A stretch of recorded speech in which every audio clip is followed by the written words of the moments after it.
তো চলে এলাম বন্ধুরা আবহাওয়ার খবর নিয়ে। আজকের আবহাওয়ার খবরে কি আছে, বঙ্গোপসাগরে নিম্নচাপ কেমন থাকবে, দক্ষিণবঙ্গে ঠান্ডা বা ঘন কুয়াশার কি সম্ভাবনা, তাপমাত্রা কেমন থাকবে, নিম্নচাপ বা মেঘলাভাব থাকবে কিনা তাও আমরা দেখে নিচ্ছি।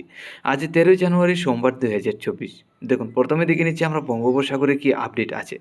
বঙ্গোপসাগরে যেটা দেখতে পাচ্ছি, উত্তরের দিকে তেমন নিম্নচাপ নেই, দক্ষিণের সাইড নিয়ে কিছু নিম্নচাপ আছে, আর এই নিম্নচাপের কারণে বৃষ্টি হবে শ্রীলঙ্কা এবং তামিলনাড়ুর সাইড নিয়ে। তা থেকে বঙ্গোপসাগরের উত্তরের দিকে নিম্নচাপও থাকবে না, তাতে দক্ষিণবঙ্গের দিকেও তেমন নিম্নচাপ প্রবেশ করবে না। আগামী 18 তারিখ পর্যন্ত শ্রীলঙ্কা এবং তামিলনাড়ুর দিকে নিম্নচাপের কারণে বৃষ্টির সম্ভাবনা। বঙ্গোপসাগরের উত্তরের দিকে তেমন নিম্নচাপ থাকবে না। বঙ্গোপসাগরের উত্তরের দিকে মোটামুটি পরিষ্কার 18 তারিখ পর্যন্ত। এখন দেখে নিচ্ছি বাংলা জুড়ে নিম্নচাপ বা মেঘলাভাবের কী সম্ভাবনা। তো নিম্নচাপ যদি দেখি, আজকের দিনই মাঝে মধ্যে কিছুটা নিম্নচাপ থাকবে, যার কারণে কিছু জেলায় মেঘলাভাবও থাকতে পারে।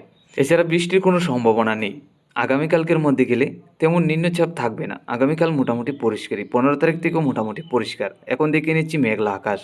তবে আজকে সকাল থেকেই দেখতে পাচ্ছি বাংলাদেশের রংপুর, উত্তরবঙ্গে শিলিগুড়ি, আলিপুরদুয়ার, গুয়াহাটির সাইড নিয়ে মেঘলা ভাব আছে। এছাড়া বাকি জেলাগুলি পরিষ্কার, আমাদের ত্রিপুরা, আসামের শিলচর সহ বাংলাদেশের দক্ষিণের জেলায় দুপুর থেকে বিকালের মধ্যে গেলে পরিষ্কার থাকবে। আগামীকালকের মধ্যে মোটামুটি পরিষ্কার, মেঘলাভাব কোনো সম্ভাবনা নেই। মেঘলাভাব থাকবে না, আবহাওয়া থাকবে পরিষ্কার। আগামীকাল দুপুরে তাপমাত্রাও ঊর্ধ্বমুখী হবে, সূর্যের আলো থাকবে অনেকটাই ঝলমলে পরিষ্কার, যার কারণে তাপমাত্রাটাও ঊর্ধ্বমুখী হতে পারে দুপুরে। তারপর 15 তারিখের পর থেকে মোটামুটি আবহাওয়া পরিষ্কারই থাকবে, মাঝে মধ্যে কিছুটা মেঘলাভাব থাকবে, যার কারণে তেমন দিনভর মেঘলাভাব বা ঘন কুয়াশার কোনো সম্ভাবনা নেই। এখন চলে যাচ্ছি তাপমাত্রায়, তারপরে যাব ঘন কুয়াশায়। আজকে সকাল থেকে দেখতে পাচ্ছি বাংলাদেশের উত্তরে 13 থেকে 14, দক্ষিণে 15 থেকে 16, আমাদের ত্রিপুরা সহ আসামের শিলচরে 15 থেকে 16-র কাছাকাছি, উত্তরবঙ্গে শিলিগুড়ি, আলিপুরদুয়ার, গুয়াহাটির দিকে 13 থেকে 14।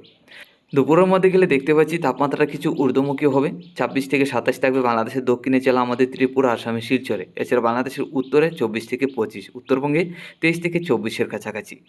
রাত্রির মধ্যে যদি যাই, আজকে দেখতে পাচ্ছি 15 থেকে 16 উত্তরে, দক্ষিণে 17 থেকে 18 আমাদের ত্রিপুরা, আসামের শিলচর সহ, উত্তরবঙ্গে শিলিগুড়ি, আলিপুরদুয়ার, গুয়াহাটির দিকেও 15 থেকে 16-র কাছাকাছি থাকবে। তো রাত্রের দিকে তাপমাত্রাটা তেমন কম থাকবে না, ঠান্ডাও বেশি একটা থাকবে না।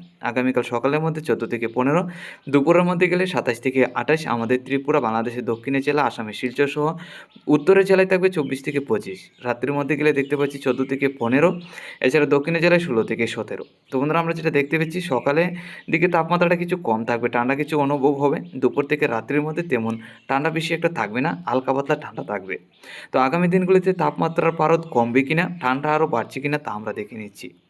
আগামী 16 তারিখের মধ্যে গেলে দেখতে পাচ্ছি তাপমাত্রা কিছুটা কমবে, সর্বনিম্ন তাপমাত্রা 11 থেকে 12-র কাছাকাছি থাকবে। দেখুন, আমরা যেটা দেখতে পাচ্ছি আগামী 16 তারিখ থেকে সকালের তাপমাত্রাটা কমার কারণে ঠান্ডা আরও বাড়তে পারে।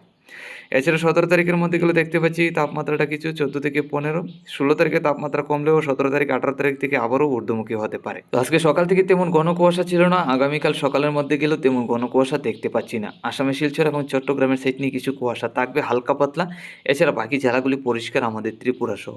আগামী 15 তারিখের মধ্যে গেলেও হালকা পাতলা ঘন কুয়াশা, তেমন কুয়াশা পারছে না। আগামী দিনগুলিতে দেখলে 17 তারিখ, 18 তারিখের মধ্যে গেলে তেমন কুয়াশা থাকবে না, তবে 18 তারিখ থেকে উত্তরবঙ্গে শিলিগুড়ি, আলিপুরদুয়ার, গুয়াহাটি, বাংলাদেশের রংপুরের দিকে ঘন কুয়াশা থাকার সম্ভাবনা, বাকি জেলাগুলি একদম পরিষ্কার।